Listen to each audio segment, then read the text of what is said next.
सौराष्ट्रे सोमनाथं च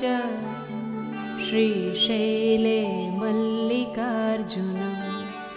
उज्जयिन्यां महाकालम् ओंकारं ममलेश्वरम् परल्यां वैद्यनाथं च डाकिन्यां भीमशङ्करम्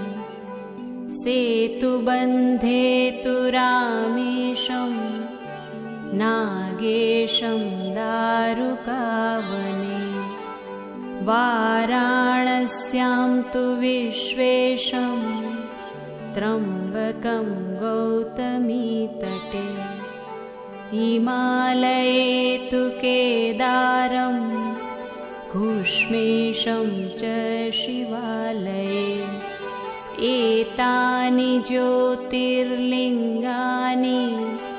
सायं प्रातः पठे नर सप्तजन्म कृतं पापं